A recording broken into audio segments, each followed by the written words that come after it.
has DCL overexpanded too quickly? And like, it's not like we had any bad crew interactions, but we also didn't have any amazing, it was literally only our service team that I feel like we knew their names. Yeah. And that is different to what I expect from Disney.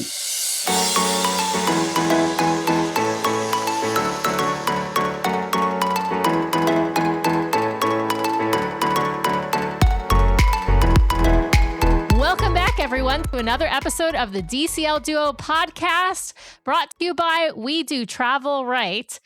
And I am excited to welcome two guests to the show today. As you can tell from my voice, Brian is not here with me today, but he's actually on a flight home from Norway. And so he will be back home in probably like 3 or 4 hours. But I am recording with two lovely guests who are speaking to me all the way from around the other side of the globe, from all the way from Australia, a few hours south of Sydney from my memory. Welcome back to the show, Sara. Welcome to the show, Chris. Hey, guys. Hey. Oh. I am so excited. I was about to say we're excited to have you on. I'm excited to have you on. I know Brian is excited that you're on the show again, Sara. He's sorry he wasn't able to join for this recording, but I'm excited to chat with you both. I'm excited to chat with you again, Sara. Excited to meet you, Chris, and hear about a wonderful Mediterranean cruise that you guys just got back from. You just got back maybe 2 weeks ago, back to Australia. Yeah. Oh, there you go. Yeah. From sailing on Disney Cruise Line on the Disney Dream in Europe. Now, before we dive into talking about this cruise, we got to do cruising and Disney background. Sara, I mean, I'll just give the very Sara has an extensive Disney Cruise Line and Disney background because she is a former cast member from both the parks and from Disney Cruise Line. She sailed with Disney Cruise Line for several years as a youth activities counselor, working in the Oceaneer Club, Oceaneer Lab, and is a platinum cruiser by her own right? Like that, meaning paid sailing, Sara. And I know you've been sailing for quite a long time.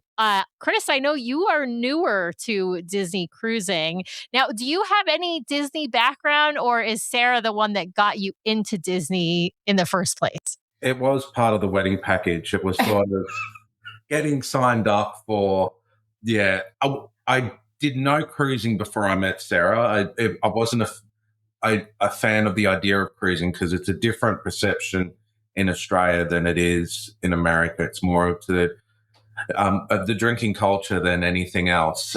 Interesting. Okay. Yeah, with P&O cruising. Party boats. Right. Yeah, we call them booze cruises. That's what we call them. Yeah. Exactly that. But for me, so I had a different perception, and Sara, over many conversations, sat me down and just sort of went, no.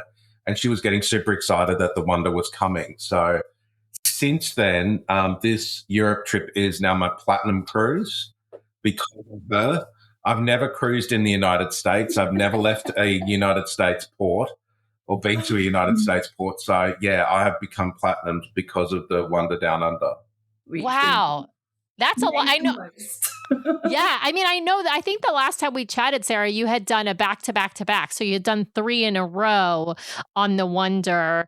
Was that last year or the year before? I don't even remember now. It probably last year, if I'm remembering right. But yeah, so you guys have done, so you've done now 10 cruises, Chris, just really on the Wonder and now the Dream, right? This is just your second ship in the that's kind of crazy that you've done 10 cruises, but you've actually only been on 2 ships. I mean, it makes sense because of the situation. But I think that's interesting that you say the booze cruise mentality, because I think that there's 2 different perceptions in the States about cruising. There is the booze cruise, and that's usually carnival cruising here in the States, like P&O is for you all in Australia. So that's sort of the perception. And then there's Princess and Holland and maybe Celebrity. And there's that's the old people cruising. That's the Yeah. So like the two perceptions are booze cruise or old people cruising, right? Like but there's a lot in the middle that I think people maybe, and that's where I think Disney Cruise Line fits in and where Royal Caribbean fits in, and even where the other cruise lines are trying to kind of market themselves, which is more like family cruising, couples cruising, people of our age cruising. So people who are in their 20s, 30s, 40s, 50s, 60s, kind of that middle ages of adulthood. Yeah, cruising that are not, not teenagers or not like 21-year-olds or for you all 18-year-olds. Yeah, so it's interesting. Now, was it hard for her to convince you to go, or did she just say you're going, you don't have a choice? Like Nah, a bit of both. It was it didn't take any convincing because it was a holiday, and you're not going to say no. But the theory was on my 40th birthday, or how it all tracked out was on my 40th birthday. I was suffering from COVID, and she put me on a princess cruise to New Zealand as a surprise because we were going to Melbourne for 3 weeks, and I wasn't explained why. And then after that, I said okay, and that was a Grand Princess cruise, and then she was sort of setting me up, and then she says, "Oh," because she knew that the Wonder, based on the information that she was getting, was coming. I was hoping, but nothing confirmed, but like all the pieces were falling into line.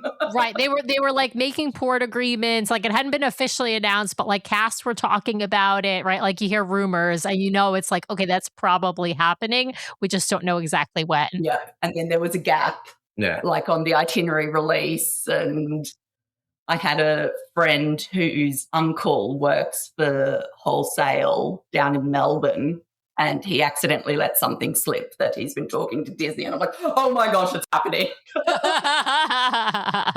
She still could not prepare me for the insanity that is Disney Cruise Line. So so unique. It is. So for the 17-day cruise or whatever it was, a 14-day cruise to New Zealand, I still hadn't grasped what I was up for. So then she put me on the plane to LA to go to Disneyland, and she hoped that those two, being on a non-Disney cruise and being in Disneyland, would set me up for a Disney cruise. And the cruises in Australia were phenomenal. Well, I think we'll get to that because comparing a med cruise to what we experienced. And I think we both concluded that I don't think the Australian community quite grasped how good they had it.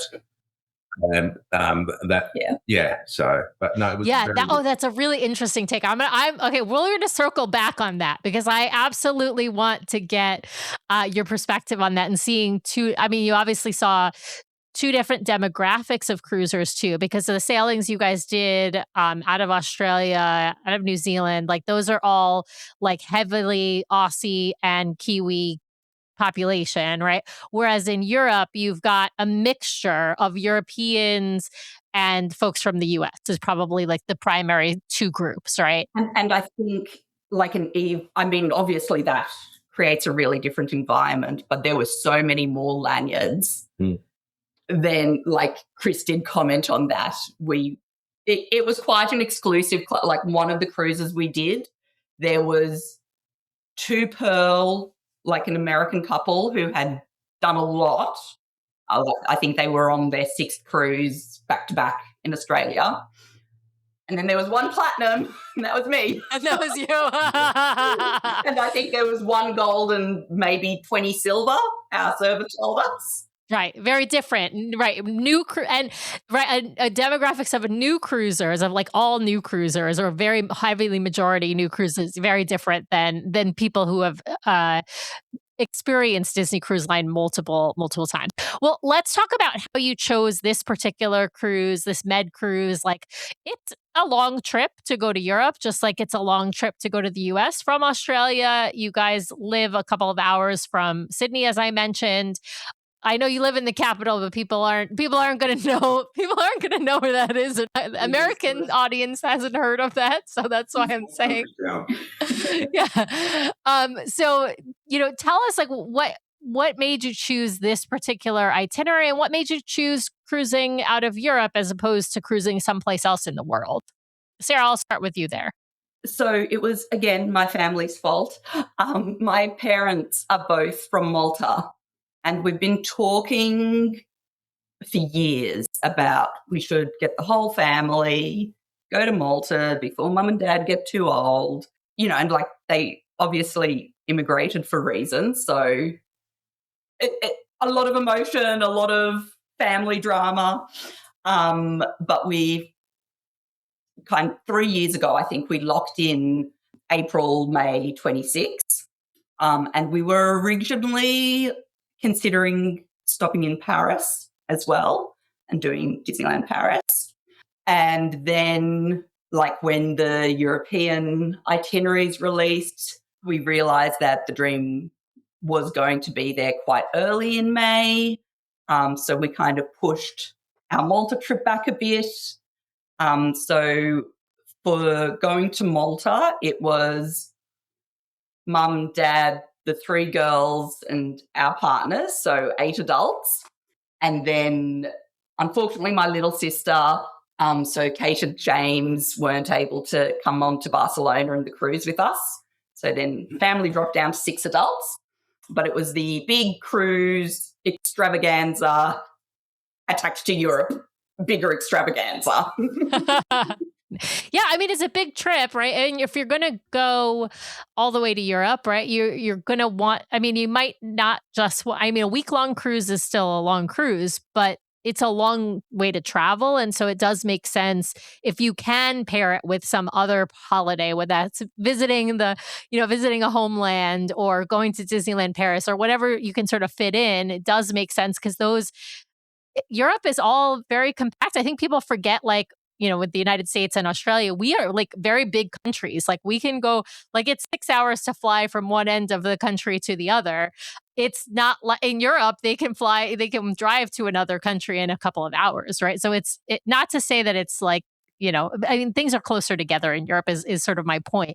Well, okay, so you've got 6 of you all going on this cruise, all adults. I assume 3 different rooms. Am I right in that assumption? Okay. And we did 3 next to each other.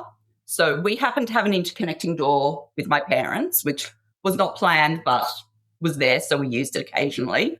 But we were all deluxe balconies, and they were able to all open up. So we had a giant balcony, which was amazing. That's so wonderful. When you can have the balcony open between different rooms, and as long as you like the people that you're sailing with, then, it creates this nice gathering space, and you don't have to like sit in each other's rooms, but you also have this sort of private deck space is sort of how I like to think about it. All right. Well, so how far in advance did you fly over to Europe? And then how far in advance of the cruise did you get to Barcelona? Because I think you sailed out of Barcelona. Is that right? Yes, out of Barcelona. So we had 10 days in Malta. So throughout the day before we landed, it was 42 hours, I think, leaving home to getting to Malta. So yeah, 10 days in Malta, which was lovely, like kind of got us onto time zone and day. Like it was such an adjustment to kind of have the sun not going down until 8, 9 p.m. So that was really nice. Already started eating way too much European food before we even got on the cruise. Of course, as one does. And then 2 days before the cruise, we were able to get a direct flight from Malta to Barcelona. Fantastic. Now, where did you stay in Barcelona? I'm going to throw this to Chris. Kimpton, the Voda. It was a nice boutique-y style, European style hotel. That means the rooms do feel a little bit smaller than what you're probably used to in the States, but it was efficient for us. It was about, even though it was with very convenient walking distance from everything in Barcelona, it still took a 45 minute drive to the port. Just because roadworks, but also the taxi had to take a scenic route through the paved. So it was like getting through all this mass of people going, what is this car doing in the middle of the paved? Yeah. Yeah. So just parting at the Red Sea and trying to get through. The location was really lovely because it was right in the middle of the Gothic Quarter. But that did mean that the transport was quite restricted, and probably the biggest moment was our travel agent from Australia had booked us transport from the airport to the hotel, but the driver who came was obviously not familiar with where exactly the hotel was and actually ended up dropping us. Like, it was probably only a block and a half. Yeah. But 6 people with international baggage kind of having to navigate streets that we weren't expecting to. That was probably the one moment that was like, oh my gosh, what have we got ourselves into? And GPS maps didn't quite give us the right place. So it was kind of 2 blocks turn right and you're there. And someone did see it out of the corner of their eye, thankfully. We were able to turn back and go, and we found it. But yeah, like Barcelona is a big, heavy city. So it's always packed in paved streets. So we were kind of navigating people while trying to look left and right. Yeah. Oh, yeah, absolutely. I love a Kimpton hotel, by the way. We have some Kimpton hotels here in the Seattle area and in other major cities in the US. I think they're always like really unique buildings. Like, I feel like they tend to take like older historic buildings and then like make them into a hotel. And so you end up with like some cool architectural features often. I mean, nobody's paying me to say this, but I love a Kimpton hotel. They also allow dogs in a lot of them, and I love seeing dogs. So I love saying hi to people's dogs. It was a really lovely character, and the staff were lovely. I agree with you about that kind of character element, because while the rooms were very small, we actually checked in on my birthday, and they had, like, there were 4 helium balloons and they'd written like in lipstick on the mirror. Oh, that's cute. Like, it was just this, different vibe. That's a cool, that's a very cool vibe. But yeah, that they definitely have. Yeah, that's a unique thing. A lot of hotels don't do stuff like that. So yeah. But good point. Good point about the size, though, and that's the case in, I feel like, all over Europe. If you're traveling as an American and you're used to certain hotel rooms, like they're much, much smaller. I mean, they're not as small as like a cabin on a cruise ship, but they're not very big. And we think of hotels, I think, in sort of different ways in America. Like, we could definitely only have 1 suitcase open at a time. Like, which was fine. It was good prep for the cruise. Exactly.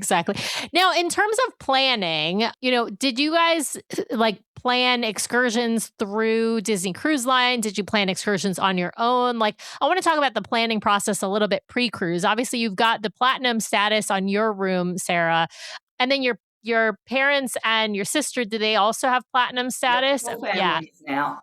Yeah. So that's really nice, because that meant you got an earlier booking window than a lot of other cruisers, although obviously the concierge and Pearl get even before you had. But what kinds of things were the things that you wanted to book, either excursions or onboard experiences, that you had any difficulty booking? We were pretty lucky. So Port Adventure wise, we did a combo of Disney and our own. And we were able to get everything we wanted to. And our Sardinia day, we decided very last minute. Like, I'd say even new cruiser check-in registration would have been able to start happening by then. On board, we knew we wanted to do a Palo, like taking advantage of the platinum gift. So we had decided we wanted to do a dinner. And I mean, for 6 people, that's complicated. And trying to guest dining rotations is obviously complicated. But we booked that probably when the booking window opened, very close to. And luckily we were happy. Like, there was definitely some compromising when we got on board and were seeing our rotation and, jumping ahead. The disappointment, I guess, was that the Colour Spin deck show was scheduled for that night we were in Palo. And we did, like, that was a new show for all of us. So did consider running out to like see 5 minutes of it, but were having too much fun eating all the amazing food. So hopefully next time. Honestly, you made the right choice.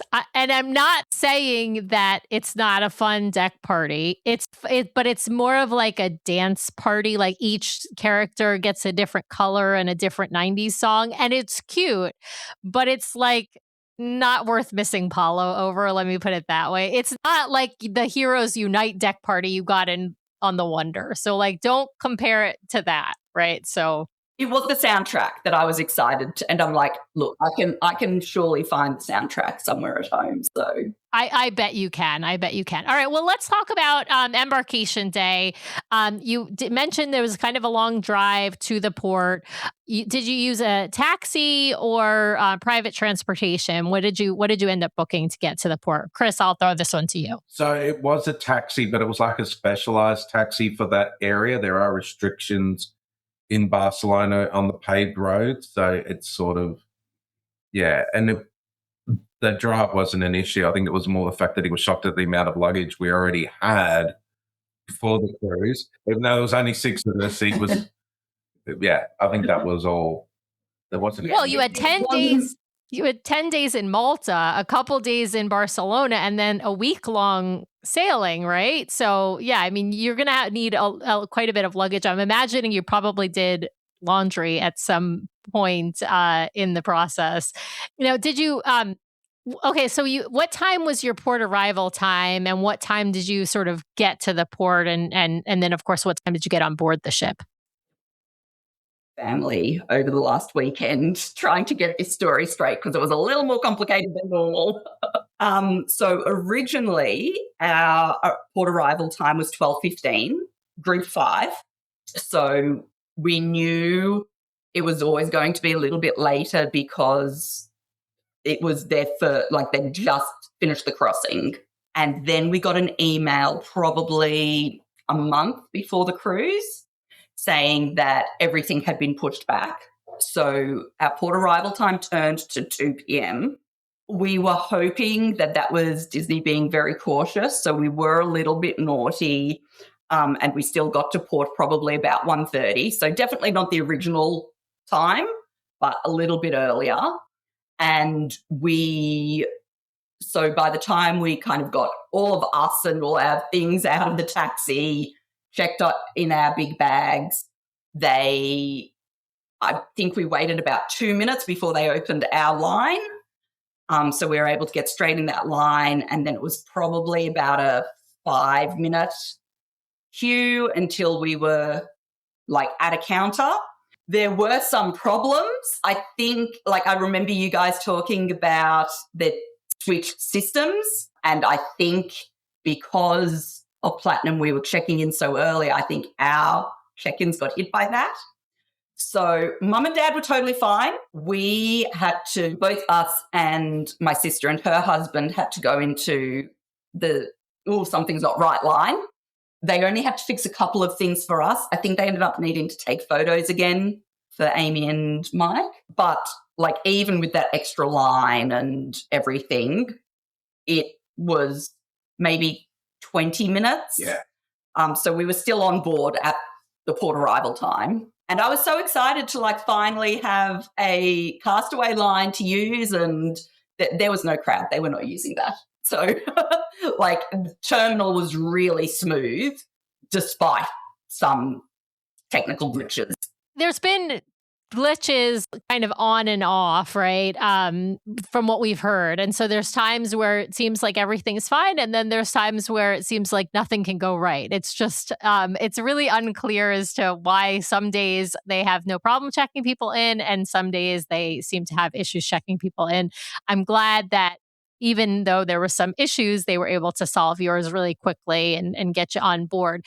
Now, Chris, this was your first time entering a Dream class ship. You had been on the Wonder multiple times, so you knew like the layout. I will say the funny thing about the Fantasy and the Dream versus the Magic and the Wonder is the layout is actually really, really similar, even though it's of course bigger. But what did you think walking into the atrium of the Dream for the first time? Like, did you notice that it was bigger, or were you like, oh, it just looks like a Disney ship? The first thing we got excited about was the number of lifts, because I think the elevators in the atrium are in the Wonder are only like 4, so there was always a bit of time delay. So I think it's 6 in the atrium, but it felt more open. It definitely took, when we had lunch at, I think it was Enchanted Garden. It took forever to walk down because you walked animators. We had to walk past the kitchen, and I already knew then the size of this ship by walking through past that kitchen. It was just, the size of it just got to me, and we've already got another cruise planned, which is the Adventure, and I'm already freaking out how I'm going to do. If this ship was big. If the dream was big, Chris, I similarly am a little worried for you. But no, I mean, it is a lot bigger when you think about it. It is, and then the passenger count is a lot higher. And of course, you guys, when you sailed on the Wonder, some of the times when you sailed on the Wonder, they were way below capacity too. So you guys sailed on a smaller ship, but a smaller ship that was like half empty at times. And so that can really change the perception as well. So yeah, it's interesting that you notice just the corridor length though, because that you're right. Like, just walking to one of the restaurants at the back of the ship, which is typical, whereas 2 of the 3 restaurants are at the back of the ship. Yeah, you can notice the hallway, the difference in the hallways. All right, well, let's shift gears a little bit. I want to talk about was this ship full, and what would you say the passenger demographic looked like in terms of course, ages, because I will say this is in May, so you're going to have probably less school-age children on, but also sort of nationality, that sort of a thing. Yeah. Sarah, what did you notice about the passengers? Never got a formal guest count, but another really nice thing that was not planned but was amazing was a good friend who I used to work with is still in youth activities and working the dream at the moment. So got to catch up and have pizza in Naples during one of her lunch breaks, just like we used to, which was amazing. But she mentioned that it was about 3,500, so not capacity, but out of that 3,000 were adults. So very adult skewed, which you would expect at this time of year and in the Med. Yep. Absolutely. Yeah, there'll be more kids there in June and in July, and of course at the beginning of August, because when American schools are out, when European schools are out, that's when you'll see more kids on board. But, in May, it's kind of a mix here in the States, at least. We've got like some kids, I mean, our son goes to school till sort of middle, almost end of June, whereas some schools end kind of mid-May, but I'd say more end at the end of May. So you would have like sort of just missed the sort of end of most of American schools, at least. She did mention like even the next cruise, the kid count is starting to go up. The one space in the youth activities that was busy was the nursery, which exactly. People with younger children can travel whenever they want to travel, shoulder season, because that's when it's less expensive to travel. And when can't take a chance to. Yeah, absolutely. If you can get on one of the early European sailings or the very late European sailings, the prices are lower on Disney Cruise Line because that's, again, shoulder season. So it absolutely makes sense. Like that was another reason that we were so keen to go then and not July. Like the weather was beautiful. I actually looked it up just before we joined the chat, and it was high 60s, low 70s in Fahrenheit. But yeah, like the weather was perfect. We could not have asked for better.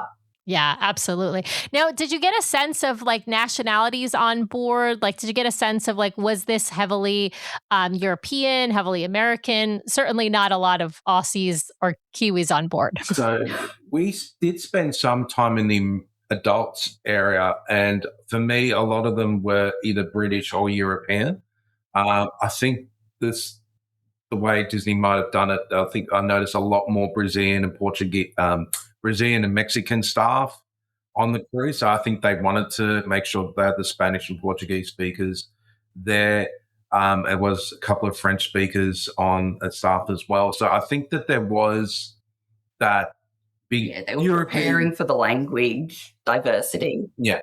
There were definitely a good chunk of Americans, and just talking to people, it sounds like a lot of people had done the crossing and then had booked this as a bit of time in Europe because the crossing only has like 2 European. Right, only a couple stops. Yeah. Yeah. So like I don't know numbers, but I think that would have been a big chunk of people on the morning doing the back-to-back process. Yeah, no, that makes sense. Now let's talk about the ports a little bit because, of course, when you're sailing in Europe, the ports are the stars. I mean, not to say that the ship isn't the star. Also, there's plenty of wonderful things to do on the ship. But did you have 4 ports, or how many ports did you guys have? 4. Okay, let's start with what was your first port and what did you guys end up doing there? So Livorno was our first port, which is Tuscany, so close to Pisa and Florence, which is what the rest of the group had done. They'd done a Disney port adventure there. We decided to go on our own and do a private tour to Cinque Terre. So that was on Sarah's bucket list. So we looked at the Disney option, and it was more time in La Spezia, wasn't it? It was more not geared to what Sarah wanted to experience. So we decided to get a private car. Sarah had organized through a Facebook group to get the car full because we needed a certain amount of people and we found an American couple who also wanted to do this and not do the Disney version. And we're able to make arrangements there. And yeah, it was a great time. Nice. Now, how did you find this tour in particular? And was it the 4 of you, then the 2 of you and another couple, or did the family join you? Yeah, it was through Italy Tours, which was a company recommendation we got through your podcast. Actually, sorry, tangent. One of the highlights in Barcelona was we saw a show at the Palau de la Musica, which was a recommendation from Haley and Drew, one of your podcasts, and it was just amazing. So I think they had mentioned Italy Tours as well. It was a 8-person tour. Originally, it was just us booked. Like Chris said, we were then able to find another couple, Joyce and I can't remember her husband's name, joined in. The minimum number for the tour to go ahead was 6. And the tour company actually contacted us. Like, this was all in advance, like I reckon 4 weeks before the cruise. So we would have had time to organise something else if it had fallen through. But they offered for each of us to pay an extra person. So we reached the minimum booking number.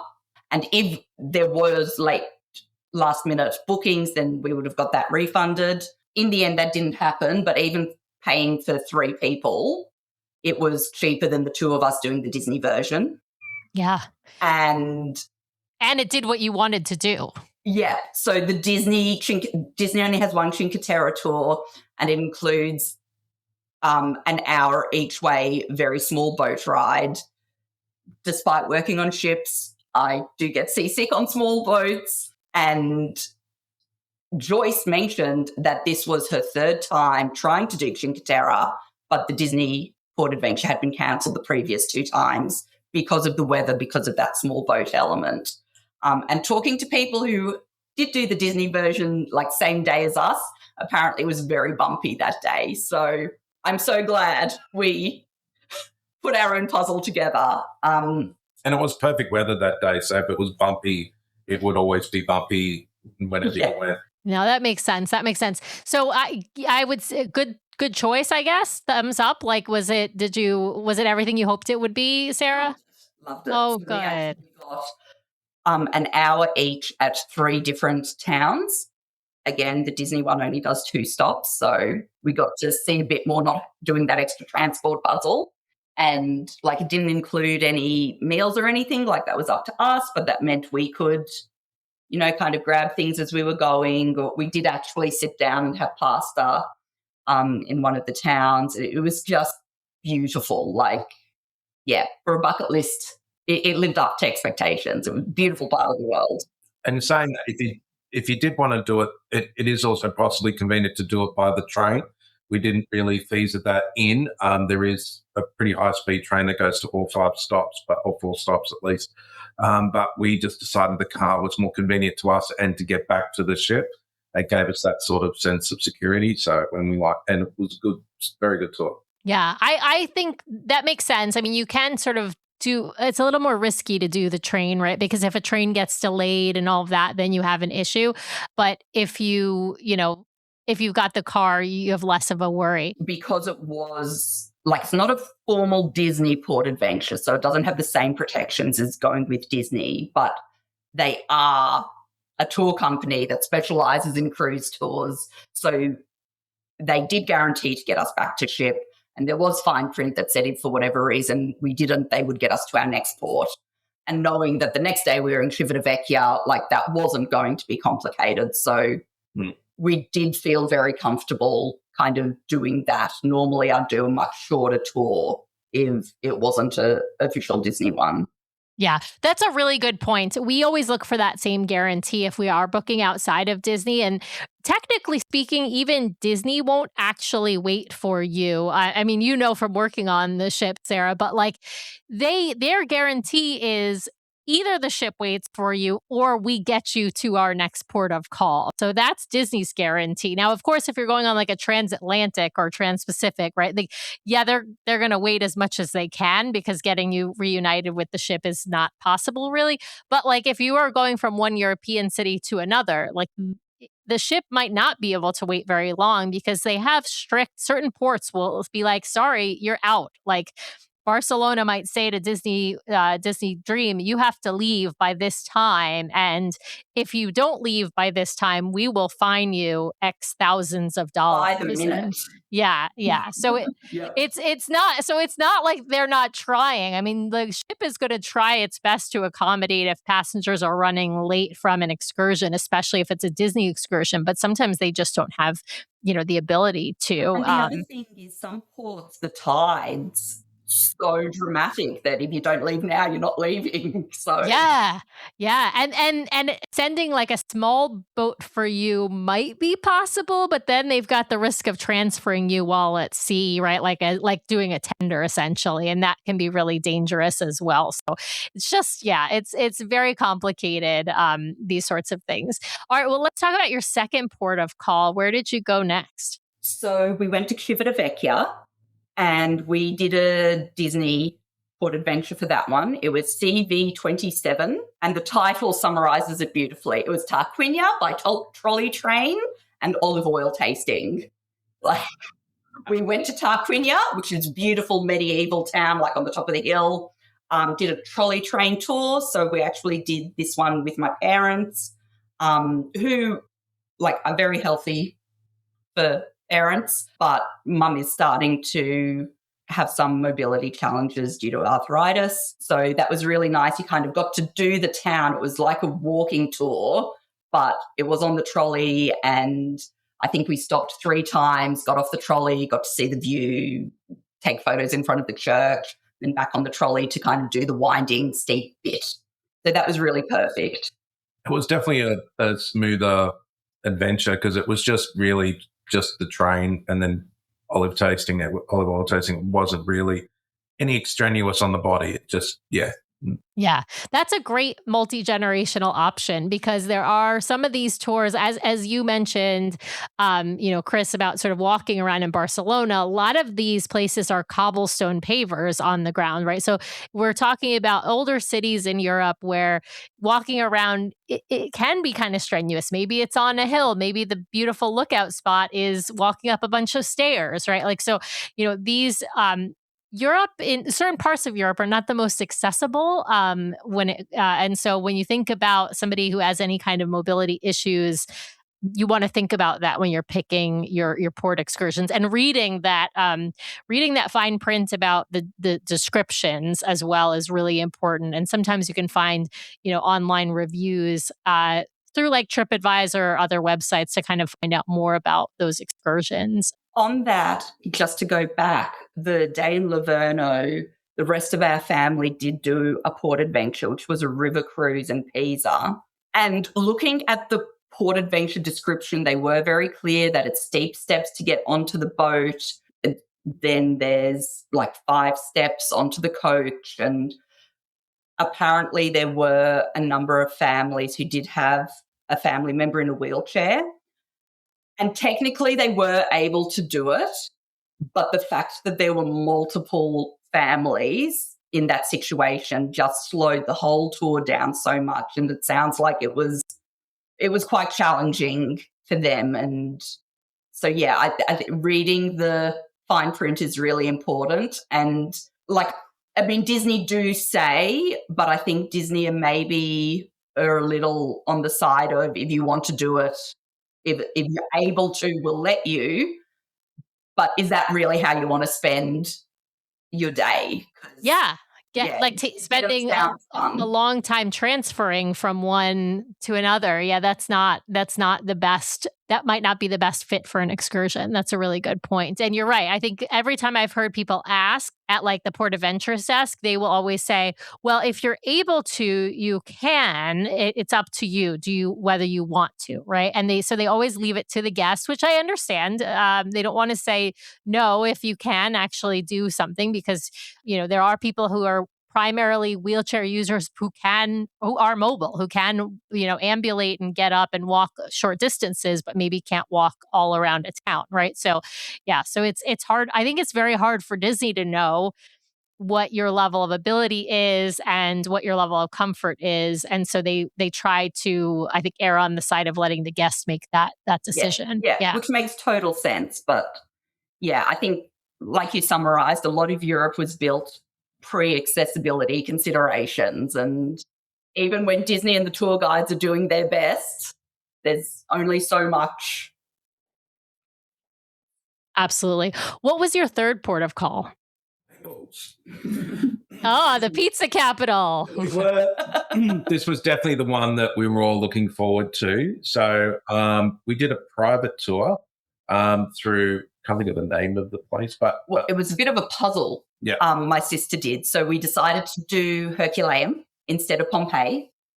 So for anyone who doesn't know, it was a town that was buried in the same volcanic eruption as Pompeii, but it was found a little bit later, so it was preserved a lot better than Pompeii. It's also a much smaller site and technically has more shade than Pompeii. It still does not have a lot of shade. I'm very glad we were not there in July. Pompeii is rough in the summer. God, yeah. Yeah. So we booked a tour directly with the archaeological park, which was led by an archaeologist who works on the site. We obviously booked the English tour, and that was fantastic. And then we booked a private transfer to get us all there through Star Cars Sorrento. Our driver was Lelo. His wife is Australian. So he was just brilliant. Like, this was the day we were most excited about, no question. But then that was just an extra level. Like, we had such a great chat. He'd spent some time living in Australia, so there were stories all the way to Herculaneum. And then on the way back, we mentioned we're really keen to stop for pizza. Like, do you have any recommendations? And he actually called his family's favorite pizza place, made a reservation for us and dropped us off like at the door. That was like, and he's like, yep, and it'll just be like left, and you can see the ship. And it was perfect. Oh, that's so cool. Like, also to get a recommendation from a local is so great, right? And in general, because they know the best places, but then to be like right there at the ship too. What a perfect, that sounds like a perfect day. I got to tell you, like, seeing the ruins, eating pizza. I'm not sure that there's a better day out there in Italy. Fantastic. Yeah. Well, and it sounds like you had great weather for the whole cruise. Is that fair to say? Yeah. We never got a rainy day, never got an overcast day. Herculaneum was brilliant. It was also very entertaining because our tour guide, every time he saw a teenage group of school kids doing the school excursion, he would yell at them in Italian. And I've never seen so many groups of teenagers just stop quiet in their tracks and politely leave. So I wanted to learn it, but yeah. I wonder what he was saying to them. Wow, I like that. He had just a way about him, I bet. If you're listening to us right now, chances are pretty good that you love Disney vacations as much as we do. But even seasoned travelers know there's a ton to keep up with when it comes to Disney Cruise Line. From cruise itineraries to the perfect stateroom for your family, shore excursions, and onboard experiences. And if you're planning to visit the Disney parks before or after your cruise, then there's even more to plan, from the perfect resort to lightning lane strategies, dining reservations, park tickets, special offers, and much, much more. That's where We Do Travel Right comes in. Their team of experienced travel advisors specializes in Disney Cruise Line, Disney parks, and other exciting places all around the world. They take the time to understand what matters most to your family, providing personalized recommendations and helping you navigate all the details so you can spend less time stressing and more time looking forward to your vacation. Whether it's your first Disney cruise or your 10th, having an expert in your corner can make all the difference. Life is short. Take the trip. Visit WeDoTravelRight.com/DCL Duo to connect with a travel advisor and start planning your next unforgettable adventure. We Do Travel Right, the crew that handles the planning so you can focus on relaxing. Well, what was your fourth port of call? My dad was like practicing the pronunciation. Cagliari. Sardinia. So again, we did a Disney port adventure. So it was CAG14. Yeah, I think this was a new port stop for DCL, wasn't it? Yeah, I remember. Time. Yeah. So it was really tricky to kind of decide exactly what we wanted to do. So this was a panoramic sightseeing tour. It was a lot of sitting on a bus and kind of seeing things out the window, but it was also a really nice overview, like, of somewhere that none of us had been. And I guess there wasn't a lot that kind of jumped out to us. There were some ruins that you could go to, but like we'd literally just done some amazing ruins the day before. So it was like, I think we'll be done with ruins. A lot of people did use it as a beach day. The beach was beautiful. We got to see it on our drive-by. And even as an Australian, that was a beautiful beach. But our family is not really beach people. So it ended up being perfect for us. And probably the one thing that we were excited about, like Sardinia has wild flamingos. So we were really hoping we'd see a flamingo. And at one point, the bus went past Salt Plains. And there were so many flamingos. And they were like they weren't in the distance. They were right up there against the road waiting to have their photo taken. Like, it was amazing. Oh, I love that. So you got to see, what do they call it? A flamboyance of flamingos, I think. Yeah. That was at the 7 Mile Beach, which is the longest beach or biggest beach in Europe. So that was one of the, yes. And White Sandy Beach, which is obviously quite unique for Europe. Yeah. Yeah. Oh, awesome. Wow. I mean, it sounds like, honestly, every one of your port days sounds picture perfect. I think it demonstrates, though, in part the reason to go to Europe in May instead of going to, in July or August. So because in all of these places that you went, both in Barcelona and then also, in all these ports in Italy, like, you're dealing with places that get really, really hot in the summer and without a lot of shade, as you mentioned, even Herculaneum having more shade than Pompeii, still not super shady. So yeah, the going at the shoulder season can really help with weather. I want to talk about your onboard. Oh, sorry, Sarah. Just one more thing about ports. So my family, the 5 of us, had done a Mediterranean cruise. It was actually our first Disney cruise back in 2011. And we had done the big days. Like, all of our port days, except for the last one, were 12-hour port days. And we had done we're going to Florence, where the first one's off the ship with the last one's back on. And it's exhausting. And we made the decision very early on when planning this one that we're not going to do that. We're only looking at half-day excursions. The biggest tour we did was the Cinque Terre one that Chris and I did. And even that was only 8 hours. So compared to what you could have done with that day, it was very chill, and would highly recommend. I think that's a great strategy. I also think if you're paying for a Disney cruise, but you're spending 12-hour days off the ship, maybe you want to think about paying for a Royal Caribbean cruise or some other brand of cruise, because if you're spending all of your daylight hours, and I know you had a couple of sea days and we're going to pivot and talk about those in a second, but if you're spending all of your daylight hours off the ship, which is a wonderful way to see Europe, no question about that, it's still like, are you really getting the benefit of all that Disney service and that Disney entertainment and the Disney activities? And, like, are you getting your money's worth? And I'm not sure that calculus is there. People who were on early dining, if they were doing those big port days, they were missing dinner. And I mean, they did have more food on deck open, I imagine, to cater for that. But, like, rotational dining is one of the big pluses of Disney. So if you're missing that, I agree. Is it worth it? Yeah. Well, and one of the things that's interesting about these European sailings is I do think, and we try to tell people, like, when you're going to the Caribbean or the Bahamas, like, and if you want early dining, you need to make that request like right away. Like when you need a book on the early side, where you can book later and you'll just be put into late dining. We're late dining people, so it doesn't matter for us.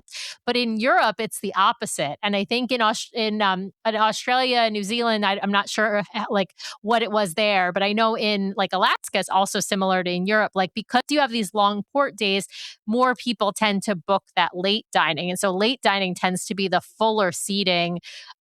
Speaking of talking about the onboard experience, like, you had late dining, I am presuming. You're all adults. You're not sailing with any small children, and you're in Europe. There's no reason. But, like, is late dining completely full on your sailing? That's what I'm imagining. Look like. Yeah. Like, and even the late dining, there were tables that were empty some nights, which you kind of get used to when you're like, oh, I assume they're at Parlo.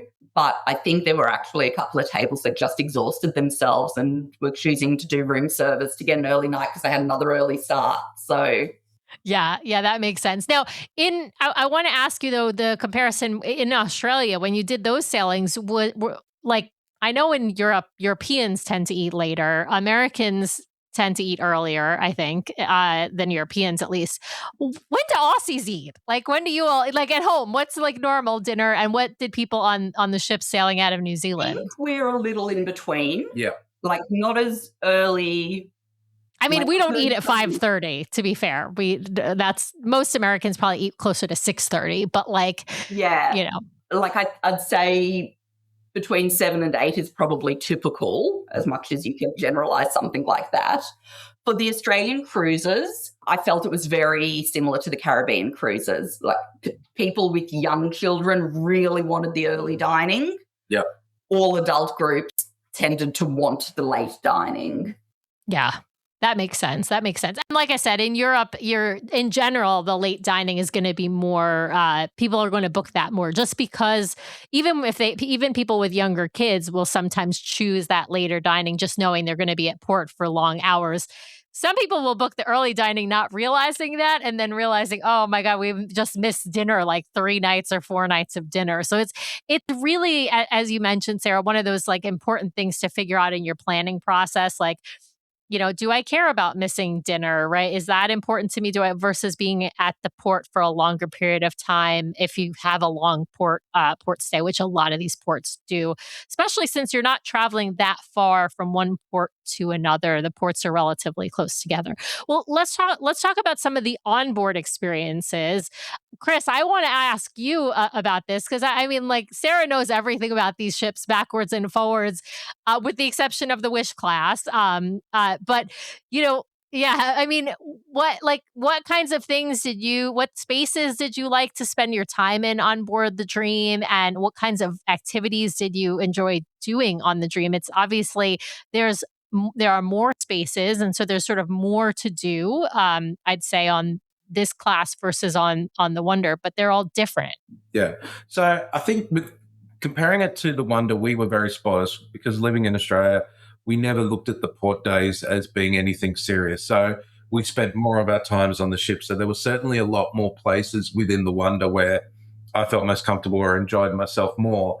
I think the adult spaces on the Dream for me were fairly confusing and compacted.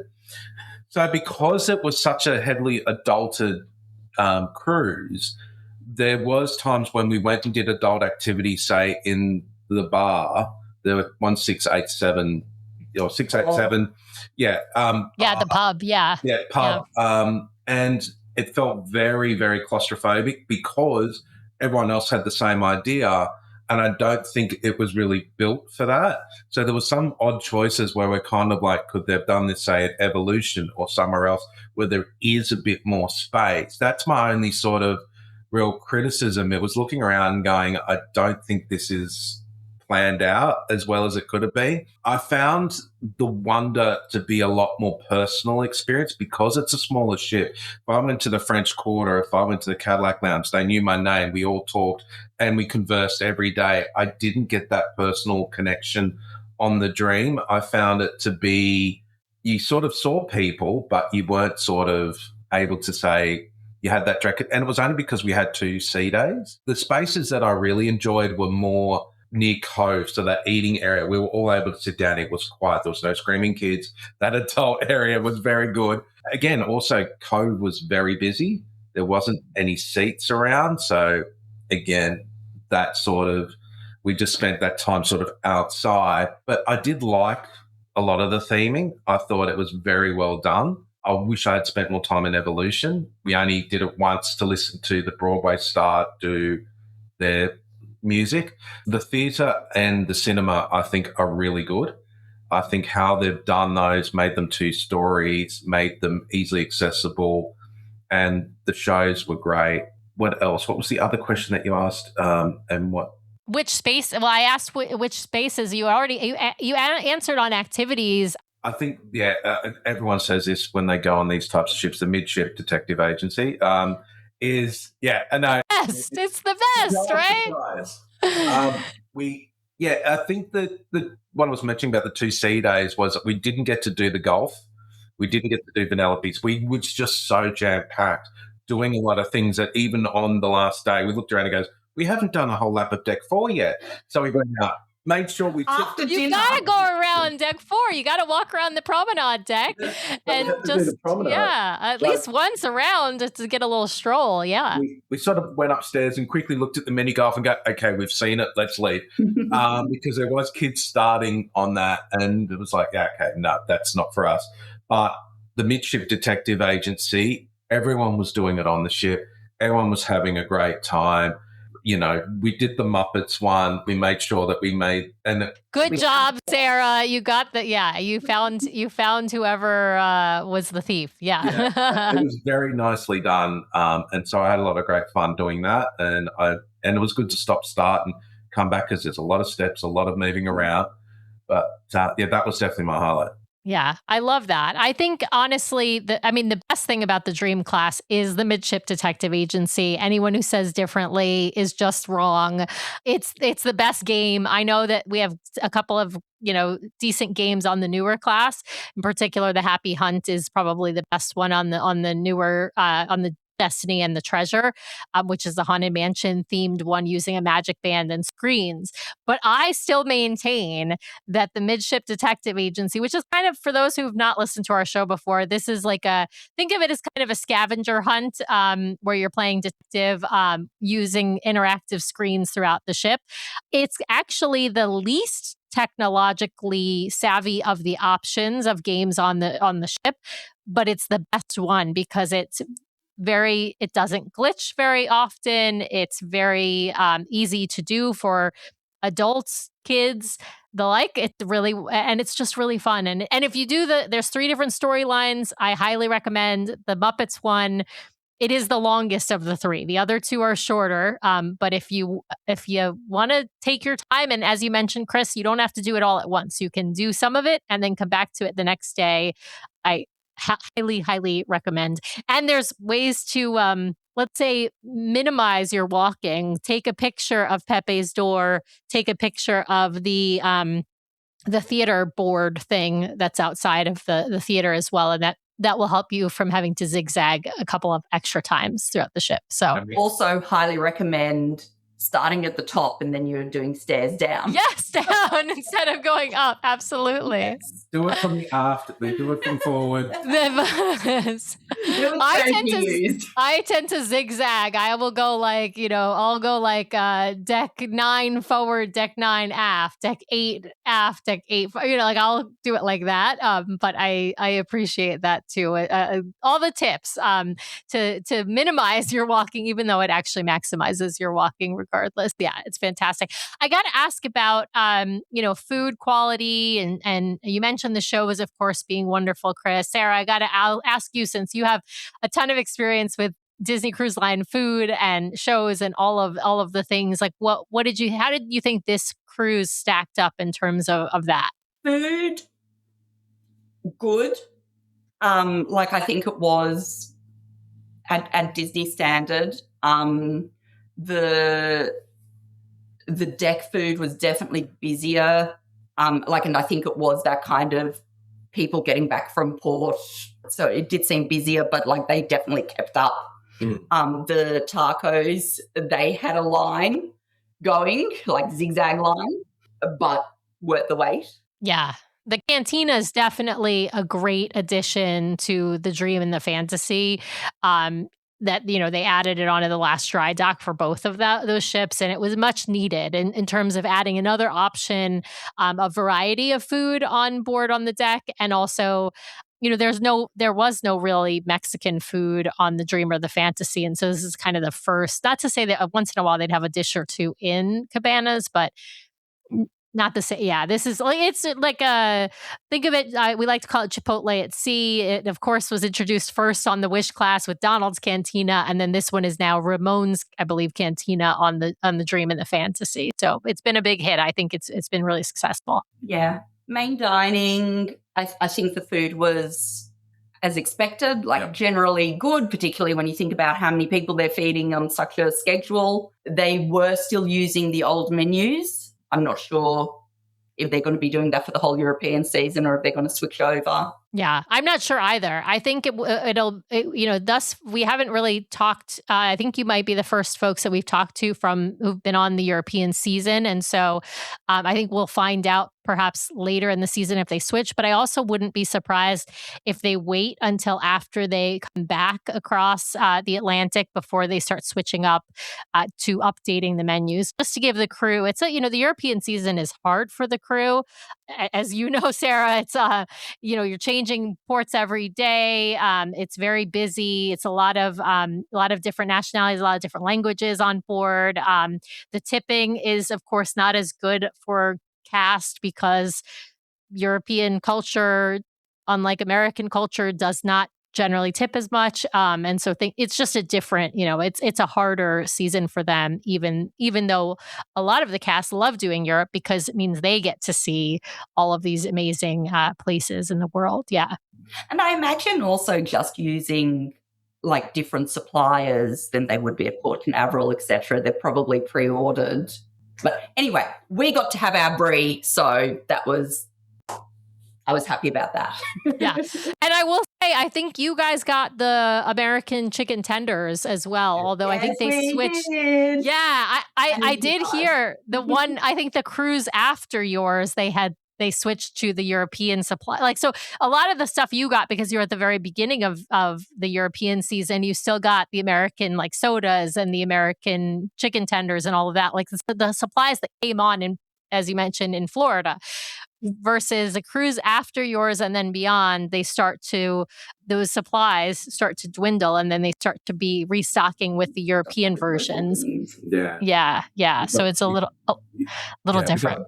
We got the three. We got the Mickey Bars chicken tenders and Jimmy as a cruise director. Oh, you got Jimmy as your cruise director. Just as he was ending his contract, so that was his last cruise, and so he realised there was Australians on board, so he had to add that.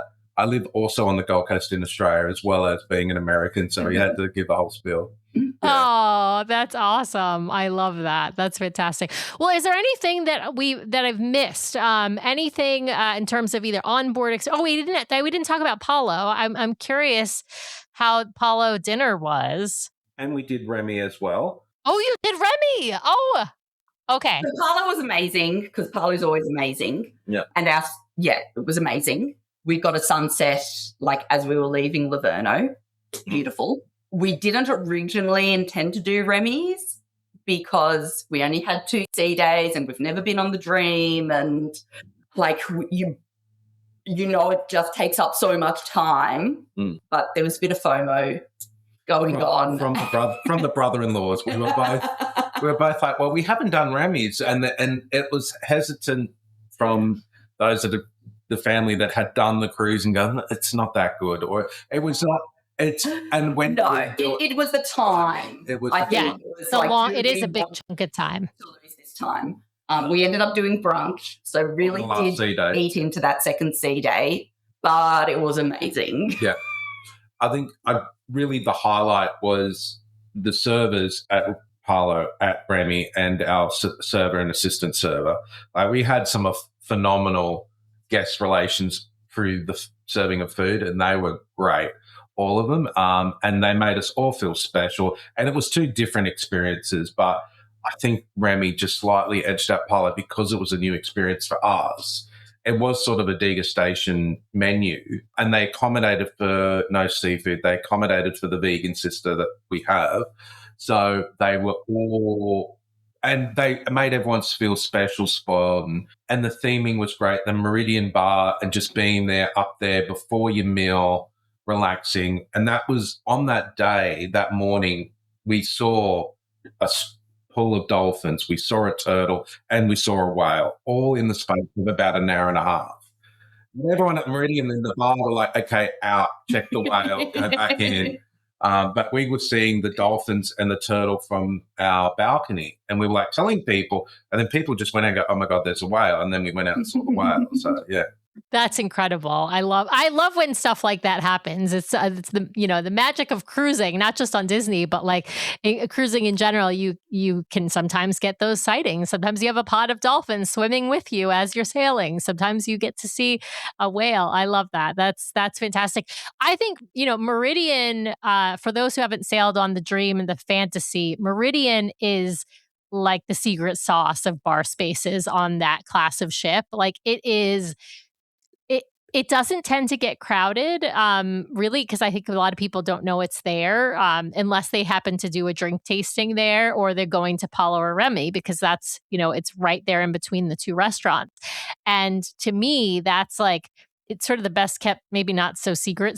I mean, for people who've sailed a lot with Disney, they know about it. But I do think a lot of first-time cruisers completely miss it as a bar space. So even if you're not going to Remy or Palo, I highly recommend going and grabbing a drink there, because I just think it's a fantastic space. Yeah.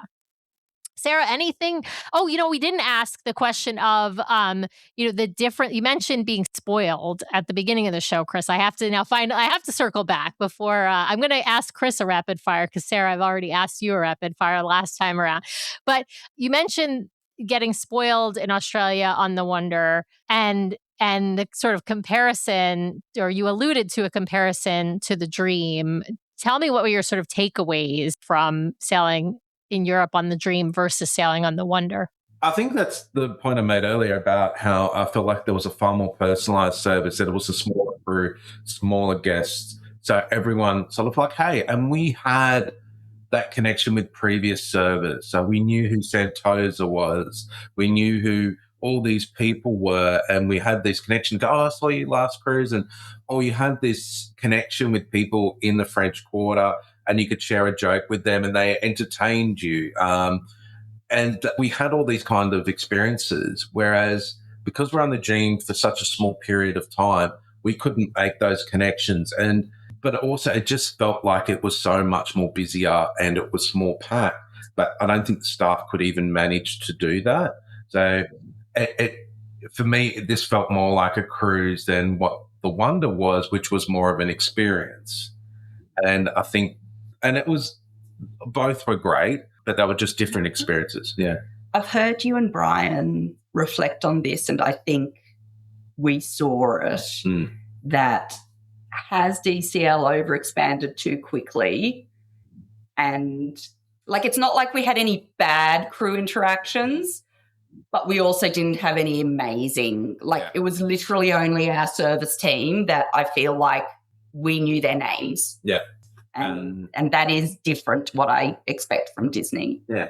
Definitely. I think you're absolutely right. I think there are still those experiences you can have on board on Disney Cruise Line, but I do think that they are fewer than they used to be. And I definitely agree with you, Sarah, and I attribute it to the expansion, the speed of the expansion. And that's not to say that they can't expand, but when you do it so fast, you have to staff up very quickly. And one of the things I've heard this mentioned by somebody who works at Disney Cruise Line a couple of years ago, that when they started the hiring for like the Treasure, the Destiny, the Adventure, they had to flip their statistics, right? It used to be like, let's say 100% of people who applied for Disney Cruise Line jobs, they would take the top 20%, right? The best of the 20 out of every 100 they would take. Now they have to take 80 of 100. So they have to take the top 80% and say no to the bottom 20%.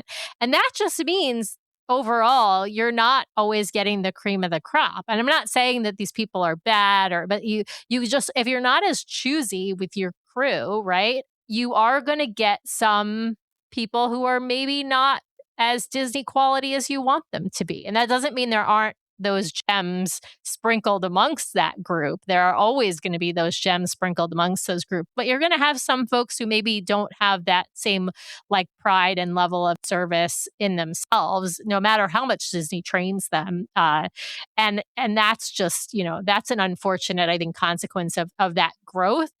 And my hope is that over time, those people will learn from their fellow cast members. Like, that's one of the wonderful things about Disney Cruise Line is you always see these gems throughout the crew. And so if those are your leaders and your mentors for new crew, then hopefully they bring that level of service up across the board.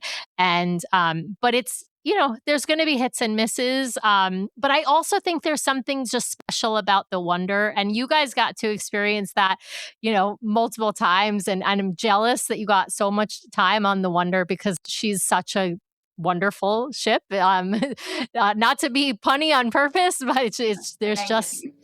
Yeah, there's something really special. I don't know. I actually think more so than the magic. And I know that there are other people who think that the magic there's something special about her. Of course, she's the first ship, so she's special in her own right. But I don't know. There's something warm about the cast on the Wonder that Brian and I have always felt. And I think there is some self-selection. I know, that the cast does have some ability to say, I want to be on that ship. And it doesn't always get honored, but, of course, the company tries to accommodate where they can. And so, but yeah, I think the personal experience you get on the smaller ships in general, it can't quite be replicated on the larger ships. But all right. Well, Chris, I'm gonna subject you to rapid fire at this point. So I think we've reached that point in the show where I've got to give you some arbitrary rules, some arbitrary questions, and a dash of judgment, or the round we know as rapid fire. So, Chris, I'm sure you listened to Sarah's rapid fire. I'm going to tell you that I want your favorites. So don't tell me Sarah's favorites. I want your personal favorites, and they don't have to agree with Sarah's personal favorites. So we're going to start with your favorite Disney character, and Disney means everything and anything that Disney owns. Okay. Robin Hood. Love it. All right. Favorite Disney movie? Robin Hood. Favorite Disney song? A Whole New World. Oh, I love that. That's a good choice. All right, we're going to move on to Disney Cruise Line ships. I'm going to ask you your favorite Disney Cruise Line stage show, of course, only from ones that you have seen. So on the Dream or on the Wonder, it doesn't have to be from this cruise. It could be from any of the cruises. Dreams on the Wonder. Oh, that's cute. I think that was him. All right, what's your favorite onboard activity on Disney Cruise Line? Other than eating. Other than eating. I think just relaxing in Cadillac Lounge or something like that. Yeah. Piano bar. That Cadillac Lounge is one of my favorite spots. So yeah. Yeah. Awesome. All right. Speaking of food, since you mentioned, other than food, what's your favorite rotational dining restaurant? I have to say it's a tie between Triton's and Enchanted Garden, because I think that's the both where you get the deep fried burrito and the French onion soup. I think both of those are. Actually, the deep fried brie is in Royal Court. Royal Court. So it's Royal Court's Royal Palace. Sorry, or Palace, whatever. I never remember which one is which. Royal Yeah. Palace, that I'm a one. classics girl. Yeah. The deep fried brie and the French onion soup. Yeah. That's where you'll be. Okay, I like that. All right. Speaking of, we're staying in the category of food, I want to know a favorite sweet item on a Disney cruise and a favorite savory item. Now you can choose from whatever restaurant. It could be pool deck food. It could be ice cream on the pool deck. It could be something in Remy or Palo. Doesn't really matter. But so anywhere on the ship. And it could be from any of your cruises. So let's start with we're starting with sweets because I like savories the best. So we saved the savory for last. So favorite sweet. Sweets, creme brulee. I think the options there are very good. Savory, I'm going with the bread course at Palo, I think. Oh, the bread course is so good. Yeah. I think the family does love the French the bread servings at Palo. I think is pretty hot. Yeah. I like the pizza bread at Palo. Oh, so good. It's and dipping it in that balsamic. Oh, so yummy. All right, we're going to switch away from food, and I will ask you what some people deem to be a controversial question, which is, which one is your favorite ship? If you could choose tomorrow, are you going on the Wonder or are you going on the Dream? I think I know the answer. Yeah, the Wonder. It's a soft spot. It is the first ship I've ever been on from the Disney Cruise Line. But it's just a different experience.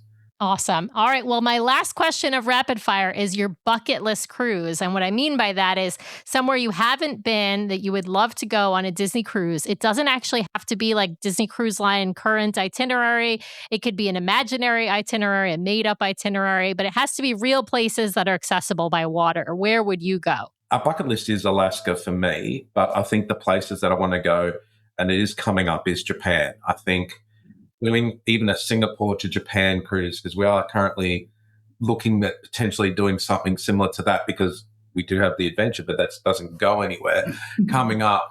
But that Disney ship in Japan is something that will be highly sought after. And for Disney to come back to Australia, hopefully with one of the Meridian class ships. Who knows? But we hope so. Yeah, absolutely. All right. Well, flying colors, wonderful. You did wonderfully, Chris. Good job. Sara has trained you well. You did awesome. Yeah, I love it. I honestly, I got to hear back from you guys. I know you're going in September on the adventure out of Singapore. You mentioned, are you on one sailing, two sailings? What are you guys doing? Two sailings back to back. Okay. So a 3-night and a 4-night. You must come and tell us. I'm very interested to hear, of course, what you think. And of course, the ship will have been sailing for about 6 months at that point. So it'll be interesting to see operationally if things have changed.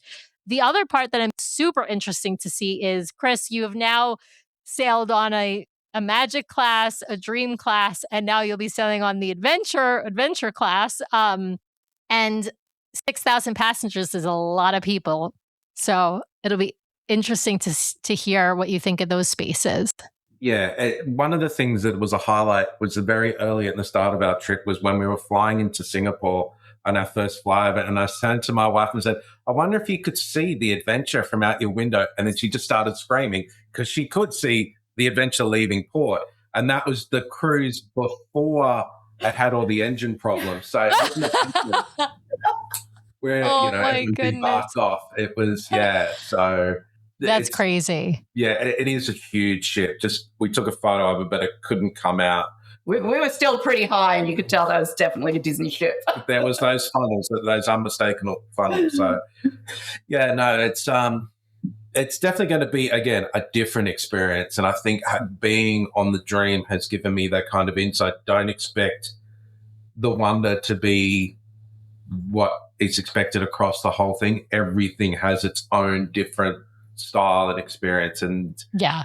And different itineraries also change that too, because, when you're over and different time of year, I mean, you guys have sailing in the shoulder season, while you don't have a full ship, you actually have fuller adult spaces. And people sometimes don't realize that. I think we try to impart that on the show. It's wonderful if you can sail in the shoulder season for a lot of reasons, cost being a primary one, the ship not being full, maybe weather is a great reason also, right? There's a lot of wonderful things about sailing in shoulder season, but that might also mean that you're sailing without a lot of kids on board. And I know that sounds like a dream for people who maybe don't travel with kids and are like, oh, this is wonderful. I've got a family-focused ship that doesn't have any kids. But it's like, no, actually, you have these adult spaces that are going to be way oversubscribed, because even if the same adults, if they have even the same number of adults, when we're sailing with Nathan, we spend less time in the adult-only areas because we are like doing stuff with him, right? We're going to bed early, things like that. If we are sailing without him, even the same two people, we will spend more time in those adult-only areas. And so even, so it's not even necessarily the number of people, but the character of who is sailing and who are they sailing with that changes where you spend your time. I think people don't always realize that, but you all obviously are very aware of it from these different sailings that you've done. I want to say thank you for coming back on the show, Sara. Thank you for joining Sara today, Chris. It's been a pleasure having you all. I will note it is like 8:00 in the morning where you all are, and you woke up early to record with me. So I very much appreciate that. So thank you again for joining me. And I very much hope you'll come back to chat with us after your adventure cruise in September. Looking forward to it. Very excited.